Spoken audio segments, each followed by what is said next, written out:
Studies have proven that you can achieve so much more with the right mindset. But I'm not talking about flying away to Neverland like in Peter Pan. I'm talking about how positive thinking is good for you. Even smiling can make someone else feel more positive and be good for you, all at the same time. You can feel more relaxed and strengthen your immune system, all with one smile. While smiling, your body releases feel-good neurotransmitters, one of them being serotonin, which leads me on to my next point. Serotonin is a chemical and neurotransmitter that contributes to happiness, well-being and memory. If you're thinking negative, your serotonin decreases. Low serotonin levels weaken your nerve signals and can cause depression. Approximately 20% of teenagers experience depression before adulthood, but only 30% of depressed teenagers are being treated for it. This could lead to self-harm and affect others around you. So by thinking positive, you can reduce the risk of depression, low self-esteem and other health issues. Unfortunately, the main cause of depression is not a chemical imbalance in our brains. It is from the pressure and negativity we get from others. This is why thinking positive does not only decrease your risk of getting depression, but if you're being pressured to do something, your mind has the ability to think of other outcomes or solutions to a problem. Poorly managed negative emotions are not good for your health. Feelings of helplessness and hopelessness can create chronic stress, which upsets the body's hormone balance and depletes brain chemicals required for happiness. So basically, when you think negative, it's harder to start being positive again.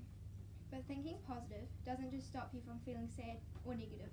It can help you heal mentally and physically. This is because your mind and gut are intertwined, meaning everything from immunity to nutrient balance can be improved with positivity. Evidence suggests that diseases may have something to do with your mind. People with high stress levels are more likely to increase or worsen the risk of conditions like obesity, heart disease, diabetes, and asthma, to name a few. Another downside to thinking negative is that it can magnify the pain you feel. This is because the more time you spend worrying about negative thoughts, the more fixed your brain gets on making you want to feel that pain. This can affect you later on. Do you laugh when others laugh? Or do your friends act sad when you are? This is because your attitude impacts others. So if you're feeling sad or negative, other people around you are more likely to feel that way. This happens because some people subconsciously copy each other, a behaviour called mirroring, in which a person imitates the gesture, speech pattern, or attitudes of another. Mirroring often occurs with close friends or family. It is the replication of another person's non-verbal actions. So remember to think before you speak, even if it's simply stating that you're going to lose a sports match. Something as small as that does affect other people and can stop you from playing your best. So keep those negative thoughts inside your head. Otherwise, before you know it, everyone will be thinking negatively. You might say that it's really hard to always think positive, but even though there might not be a silver lining to every cloud, there is always something positive in each day. In fact, our bullet journals are a great start to thinking positive. Scientists have proven that writing something positive about each day can increase your happiness and memory. So remember to keep writing in your bullet journals.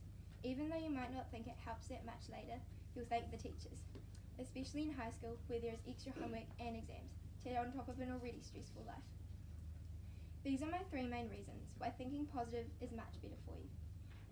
If you decide to start being positive and smile, you will definitely lead a better life. Remember to keep smiling and don't worry about the things that aren't that big of a deal. One tip to thinking positive that came up quite a few times while I was researching was just to laugh it off. This works if you've hurt yourself, suddenly got in a fight, and so many other situations. Also, if you're telling a story or just talking to someone, make sure you highlight all the funny and happy moments. This will not only make the story more interesting, but also be really good for you. Thinking positive was one of my goals for 2019, and I have definitely been less stressed. So maybe thinking positive can be your goal too.